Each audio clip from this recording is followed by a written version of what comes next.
Salut à tous, c'est Roméo de Merci Japon. On se retrouve aujourd'hui pour une nouvelle vidéo. C'est de la fameuse vidéo FAQ que je vous avais promis. Et donc je vais répondre aujourd'hui à vos questions. Je les ai tous notés sur mon téléphone aujourd'hui. Je suis à Tokyo, je suis à Ueno. Il fait très beau. Il est 16 h exactement, voilà. Tout pile. Et c'est l'heure de vous parler, de vous répondre à toutes vos questions. Alors j'ai pas mal de questions, il y en a presque 20. Je vais essayer de pas trop faire le montage, d'être assez long, d'expliquer en fait. Alors, la première question qu'on m'a demandé, c'était qu'est-ce que tu fais au Japon? Alors, qu'est-ce que je fais au Japon? C'est très simple en fait. Je suis ici en Working Holiday Visa et je vous ai fait une vidéo plus complète où j'explique ce que je vais faire au Japon. Moi, je suis blogueur, donc en fait, ça me permet de voyager et de travailler en même temps. Donc, c'est trop cool. C'est un métier qui est pour le coup vraiment bien parce que j'ai juste besoin d'un ordinateur pour travailler. Voilà, donc je vous renvoie vers la vidéo que je mets dans le petit i et je pense que ça suffira. Voilà, je suis accompagné de ma boisson préférée ici, donc mon tapioca au lait de coco. Comment je me loge au Japon? Alors comment je me loge, c'est simple, j'utilise Airbnb 90% du temps en général. C'est plus simple pour moi et surtout qu'en fait quand on réserve une longue durée, souvent un mois ou un peu plus, on a des grosses réductions. Donc moi je réside la plupart du temps à Osaka et donc quand je réserve un logement pour un mois, ça, je peux avoir le logement, un truc vraiment cool quand même pour 290, même pas 300 € par mois. Donc ce qui est vraiment moins cher que si je prenais un appart. Surtout qu'en plus vous n'avez pas tout ce qui est charge, etc. Donc c'est cool, il y a internet qui est compris les 3/4 du temps. Donc ça c'est bien. Voilà, donc j'utilise Airbnb et après quand je me déplace, parfois j'utilise Expedia, parfois j'utilise aussi Airbnb pour quelques jours. Je réserve des logements comme ça, voilà, un peu partout. Mais la plupart du temps Airbnb, surtout qu'en plus je partage mon code qui est aussi en description. Donc parfois certains d'entre vous l'utilisent pour avoir une réduction sur leur première réservation Airbnb. Et du coup moi après derrière, ça me permet aussi d'avoir 15 €. Donc ça me déduit, voilà, ça me permet quand même de payer moins cher mon logement. Mais ouais, j'utilise Airbnb, même si aujourd'hui, depuis que ça a été réglementé, il y a surtout beaucoup d'hôtels sur Airbnb et il y a peu de logements entiers comme on pouvait l'avoir avant. Merci à Tark pour cette question. Ensuite, on enchaîne avec une question de Wait Larby, désolé si je prononce mal vos pseudos, qui me demande est-ce que tu parles japonais?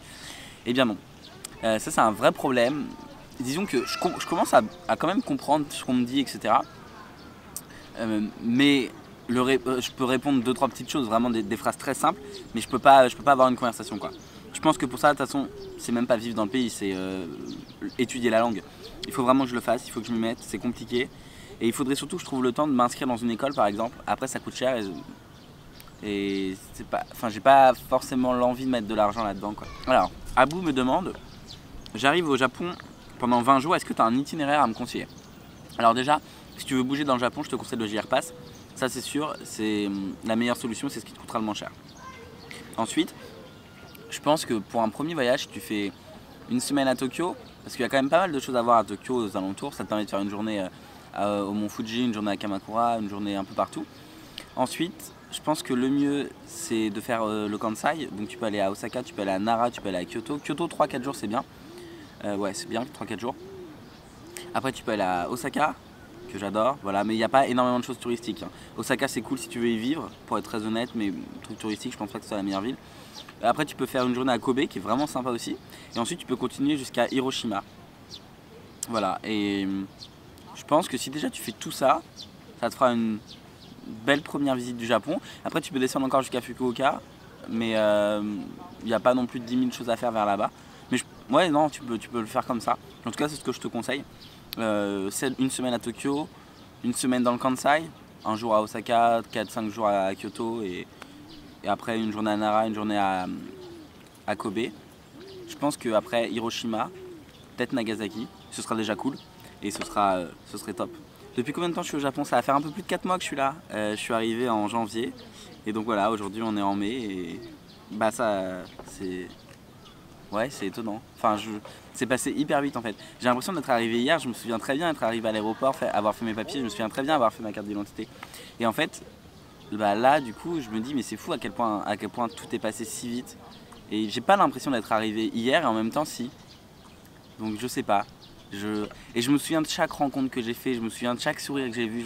Vraiment, genre, j'ai l'impression d'avoir changé aussi, un petit peu. J'ai l'impression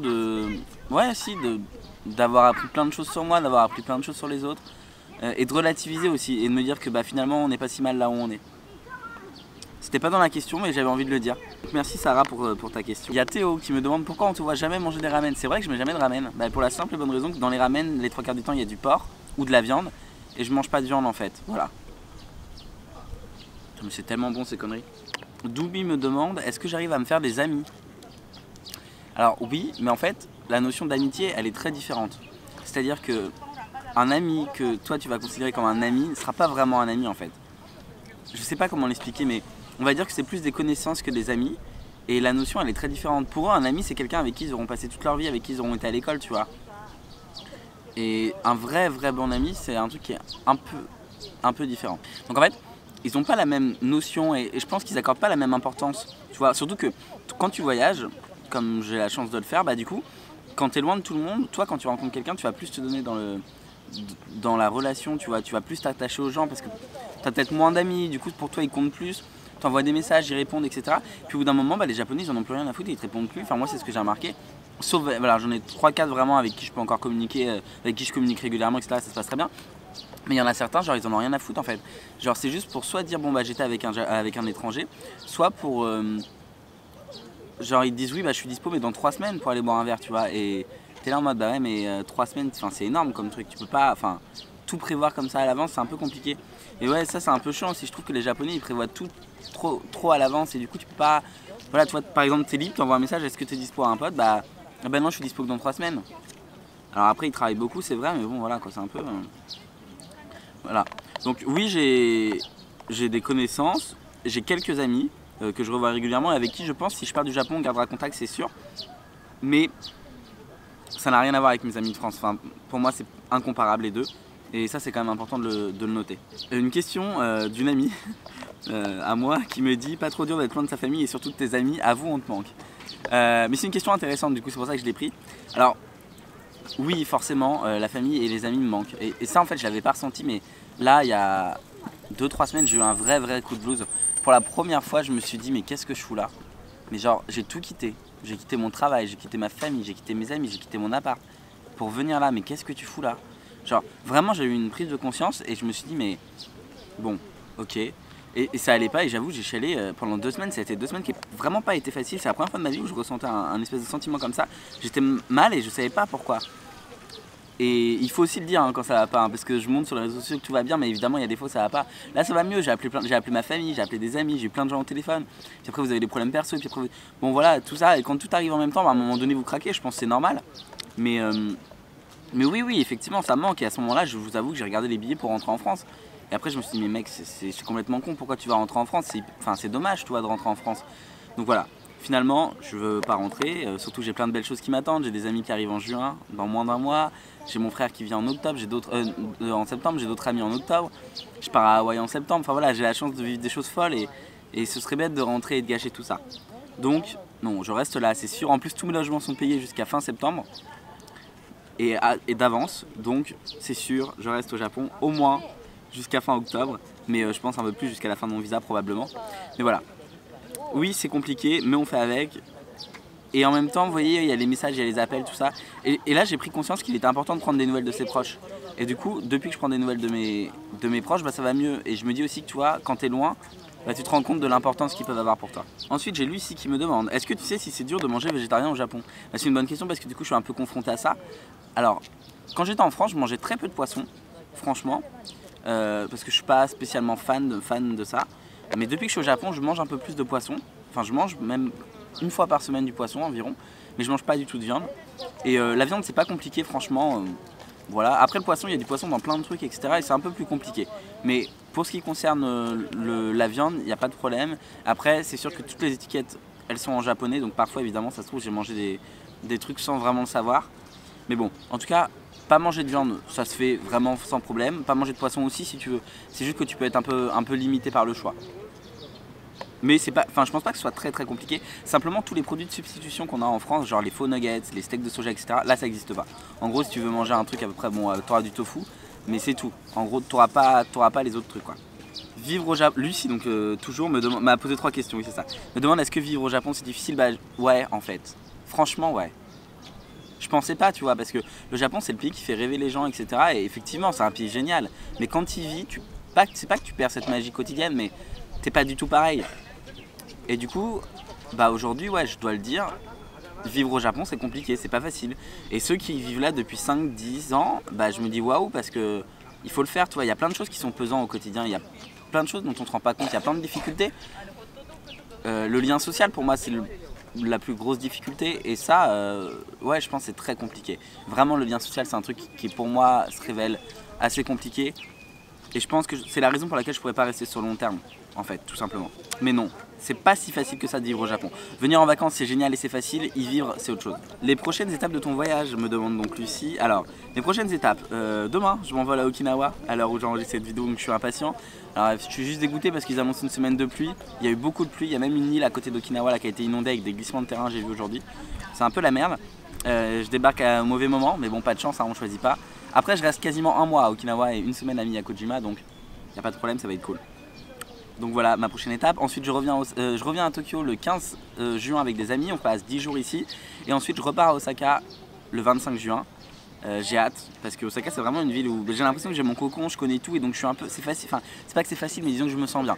Et je pense que quand t'as un petit coup de mou, bah, c'est cool de se sentir bien et dans une ville où t'es vraiment bien. Parce que je suis pas fan de Tokyo pour être honnête. Et ensuite, les 2 mois, juillet, août, j'ai rien de prévu. Alors j'ai envie de partir en vacances en juillet, vraiment déconnecté, sans ordinateur. Ça c'est vraiment quelque chose que je veux faire. Parce que je pense que j'en ai besoin de partir 5 jours sans rien, juste me déconnecter. Parce que depuis que je suis là, bah, en fait j'ai beaucoup travaillé et ça j'en avais pas conscience et je m'en rendais pas compte. Et ouais, du coup, je pense que j'ai besoin de prendre du temps pour moi. Parce que en fait à beaucoup voyager, vous voyez, le mois dernier j'ai pris 8 avions et en fait je me suis dit mais putain mais genre, en fait... tu te poses jamais, tu t'arrêtes jamais, c'est compliqué, c'est fatigant, on se rend pas compte et vraiment je me suis pris un coup dans la gueule et je me suis dit Roméo, peut-être que ce mode de vie te convient pas et peut-être que finalement tout ça c'est pas fait pour toi, te balader avec un sac à dos, machin et tout, donc voilà, c'est pour ça que je vais me poser aussi à peu près après en juin vers Osaka, même si je vais bouger de temps en temps, je pense que je vais faire 2-3 jours à Hiroshima etc. Mais je garderai mon logement à Osaka et j'ai vraiment pas envie de me prendre la tête et j'ai juste envie de kiffer et d'être peut-être voilà, un peu plus calme et sans trop bouger. Ensuite, donc voilà, je sais pas où je vais partir en juillet, mais je vais partir, ou en août. En septembre, je pars à Hawaï. J'ai trop hâte, c'était un de mes rêves. Donc, je suis impatient, j'avais eu une erreur de prix sur un billet d'avion, donc je pars pour vraiment pas cher, c'est fou. C'est quand même à 9 heures d'avion du Japon, on a l'impression que c'est à côté, mais non, c'est 9 heures aller et 9 heures retour, mais c'est trop cool. Donc j'ai trop hâte. Voilà, et ensuite j'ai mon frère qui vient à Osaka en fin septembre, il voulait retourner à Okinawa, donc peut-être qu'on fera quelques jours à Okinawa. Ensuite j'ai mes potes qui viennent aussi, donc j'ai hâte, donc je referai des jours à Kobe, des jours à Kyoto, parce que c'était vraiment cool. La question suivante c'est, est-ce que tu as pour projet de rentrer en France après ton PVT? C'est une bonne question. En fait non, enfin, je sais pas. Après mon PVT, je voulais continuer à voyager en Asie.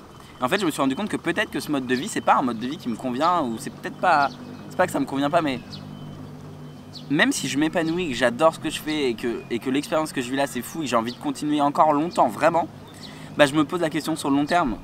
Et non, je pense pas. Je pense que j'ai besoin d'un mode de vie où je suis un peu dans une routine. En fait je suis parti de France parce que je voulais quitter cette routine où je me levais tous les matins pour aller au travail et après je sortais. Et en fait finalement cette routine là, bah je l'ai retrouvée ici parce que le matin je travaille, l'après-midi je sors, le matin je travaille. En fait j'ai l'impression de retrouver cette routine là, mais c'est pas une routine, enfin c'est quand même une routine où tu vois je bosse devant mon ordi le matin et du coup je rencontre pas des gens. Alors si je rencontre des gens après, l'après-midi, le soir, je sors pas mal etc. Je vais dans des bars machin et je suis quelqu'un qui est très ouvert et qui n'a pas de difficulté à aller vers les gens, donc ça c'est un vrai plus pour moi. Mais quand même dans l'ensemble, ouais je sais pas. Pour être très honnête, je me suis dit peut-être que j'aurais continué à voyager. En fait je me demande si finalement ce qu'il faudrait pas pour moi, c'est 6 mois en France, 6 mois à l'étranger, 6 mois en France, 6 mois à l'étranger. Je pense que ça, ce serait un juste équilibre qui me permettrait de kiffer ma vie et d'être proche de mes proches et de continuer à voyager. C'est ça. Après, j'ai choisi le Japon qui est une destination hyper loin et du coup, rentrer c'est compliqué, tu vois. C'est clair que si j'étais en Irlande, bah, j'aurais pu rentrer tous les 6 mois ou tous les 3 mois. Ça aurait été pendant une semaine, ça aurait été plus simple et beaucoup moins cher. Mamat me demande qu'est-ce que j'ai pensé de la Corée parce que je suis allé à Busan. C'est vrai. J'y suis allé 5 jours, donc 5 jours c'était suffisant, ça m'a suffi. Déjà, j'avais pas du tout d'accroche pour la culture coréenne, mais j'ai trouvé ça très cool. De la bonne nourriture, plein de choses très épicées, mais quand même assez cool. Des magnifiques temples, des très beaux lieux. J'ai adoré la ville de Busan, j'ai trouvé ça... Enfin, j'ai adoré le cadre en fait de vie. Après, j'avoue que j'ai été un peu choqué. Je trouvais que c'était un peu sale par rapport au Japon, que c'était un peu différent. J'ai trouvé les gens un peu moins polis. Ouais, il y a quand même des choses qui m'ont un peu dérangé. C'est pas un pays que j'ai adoré. J'ai beaucoup aimé la ville, mais j'ai pas adoré le pays. Et honnêtement, je sais pas si je vais y retourner ou si je vais aller à Séoul. J'ai pas. Alors peut-être parce que j'étais pas dans un bon mood. C'était la période où ça allait pas pour info. Ah, il y a une bestiole un insecte sur mon objectif. Voilà, je sais pas du coup si ça a joué sur ça, mais j'ai quand même beaucoup apprécié hein, la Corée. Mais c'est. Ouais, ça m'aura pas marqué, voilà, c'est ça le truc. Une autre question, tes proches, ils en pensent quoi de ce que tu fais? Mes proches, ils sont contents pour moi. Ça, je pense que on est d'accord là-dessus. Après, je pense qu'ils comprennent pas tout. Comment je vis avec mes blogs, etc. Je pense qu'ils sont plus admiratifs et ils disent c'est cool, mais souvent ils me disent qu'ils sont fiers de moi. Ça me fait vraiment plaisir. Après, je suis majeur, je suis vacciné, je suis libre de faire ce que je veux et donc de toute façon, désolé papa, désolé maman, désolé les autres, mais si j'avais envie de le faire, je serais parti quand même si on m'avait dit non. Mais de toute façon, ils m'ont toujours dit suis tes rêves et fais ce que t'aimes dans la vie. Et moi je suis d'accord avec ça parce qu'aujourd'hui, si je me serais cassé la gueule ou aujourd'hui, si au final, au bout d'un mois, j'aurais voulu rentrer, je serais rentré. Ça aurait pas été un échec, ça aurait été une expérience que j'aurais peut-être pas menée au bout, même si elle n'est pas du tout terminée là. Mais en tout cas, j'aurais été fier de moi parce que je me dis j'aurais tout vendu et j'aurais tout tenté parce que j'ai quand même tout vendu en France, j'ai plus aucune affaire, toute ma vie tient dans un sac à dos. C'est quand même, faire ça, c'est quand même un truc qui est particulier, qui est pas facile et je suis content de l'avoir fait. Et de toute façon, même là en 4 mois, j'ai appris tellement de choses. C'était incroyable et du coup, je suis très heureux pour le moment. Après, on verra par la suite. Mais je compte pas en tout cas rentrer tout de suite en France. Une autre question, qu'est-ce qui te manque le plus en France? Me demande Drunky. Drunky, j'espère que ça se prononce comme ça. Les amis, la bouffe, etc. Alors la nourriture, au début le fromage me manquait énormément. Mais vraiment, c'était assez fou parce que je suis arrivé là, j'avais besoin de fromage. Aujourd'hui plus du tout, si j'ai oublié le fromage, il n'y a pas de problème. Les amis, ouais, au début pas du tout, les 3 premiers mois j'étais en mode ouais c'est trop facile machin et tout. Et en fait à un moment donné je me suis pris un coup dans la gueule et quand tu vois les photos de tes potes, les snaps de tes potes en soirée etc. Quand tu vois des amis qui disent oh on a pensé à toi, on a vu ça et tout, là tu te mets un vrai coup dans la gueule et c'est compliqué. Et j'avoue les premiers mois j'ai envoyé des messages à mes proches mais je les ai pas appelés pendant 3 mois. Et je pense que entendre la voix de quelqu'un et tout c'est vraiment important. Et donc quand ça allait pas, j'ai passé 3 jours de suite au téléphone non-stop, 7 heures par jour pendant 3 jours. Et ça m'a reboosté vraiment, j'ai appelé mes parents, j'ai appelé des amis et en fait ils m'ont dit mais pourquoi tu nous as pas appelé, ça nous fait trop plaisir d'avoir tes nouvelles et tout. Et c'est vrai, ils m'ont dit mais nous on a l'impression que tout va bien parce que effectivement là aujourd'hui tout va bien, c'était juste que c'est normal d'avoir un petit coup de blues. Mais du coup ma famille, ils voient mes vidéos, ils voient mes snaps, ils voient mes stories et ils se disent bah c'est bon genre ils kiffent. Mais évidemment que je vais pas montrer des moments où ça va pas trop etc. Mais voilà. Donc ouais je pense la famille, les amis c'est ce qui manque le plus, le lien social encore une fois je pense que je vais le rappeler mais c'est ça. Est-ce que, donc Drunky me pose une autre question, est-ce que tu as des difficultés au quotidien? Non pas vraiment, si la difficulté serait éventuellement d'avoir une conversation avec un japonais quand t'as quelqu'un qui commence à te parler ou quoi dans le transport ou... Alors c'est pas très fréquent mais ça peut arriver. Si c'est peut-être ça, ouais effectivement. Après des difficultés j'en ai aucune hein. Au Japon on peut aller partout, les gens sont adorables, le service est top. Franchement j'ai pas de difficulté au Japon du tout hein. Une autre question, est-ce que tu aimes les mangas, les animés? Et si oui, lesquels sont tes favoris? Je suis désolé, j'aime pas les mangas, j'aime pas les animés. Non, je suis désolé. J'aime bien les films Ghibli. Mon film préféré c'est le Château ambulant. Après j'adore Ponyo aussi. Et voilà. Mais j'aime bien Totoro aussi. Et enfin la dernière question. Pourquoi avoir choisi le Japon et pas une autre destination? Ouais c'est vrai. Alors ça en fait à la base j'avais prévu de faire un tour du monde. Finalement bah, je me suis dit mec est-ce que tu as envie de bouger tout le temps, de faire 20 pays en un an et tout et pas vraiment t'arrêter? Je me suis dit non j'ai pas envie de faire ça. Du coup bah, j'ai décidé de prendre un PVT ici parce que c'est un visa qui est quand même assez facile à avoir en général. Et donc je l'ai eu pour 1 an. Et donc voilà je suis ici pour 1 an. Je sais pas de quoi l'avenir sera fait. Mais en tout cas pour l'heure c'est très bien, je suis très heureux d'être ici. C'est pas un regret parce que le Japon c'est un pays, j'étais déjà venu mais c'est un pays qui me faisait rêver. Et j'avais peut-être besoin aussi de voir la réalité des choses en face et de voir que tout était pas rose et de parfois être dans la merde, être dans... Voilà. J'avais vraiment besoin d'un dépaysement, un truc où j'allais me prendre une claque. Je pense qu'avec le Japon je me la suis pris, vraiment. Parce que c'est un pays où tout est différent, c'est pas occidentalisé quand même si ça l'est de plus en plus, mais la langue est très différente. Il y a encore pas mal de gens qui parlent pas anglais. Voilà.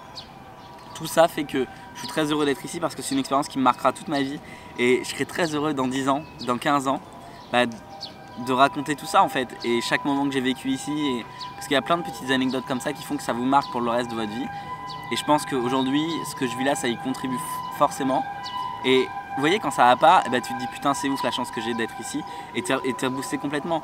Tous les jours je reçois des messages sur Instagram, sur le formulaire de contact de mon blog et tout, de gens qui me disent t'as une chance incroyable d'être ici etc. Juste ce n'est pas qu'une chance, c'est possible, c'est à la portée de tout le monde. Saisissez votre chance, tout est possible. Et quand on veut, on peut. Et c'est pas juste une phrase dite comme ça, c'est une réalité.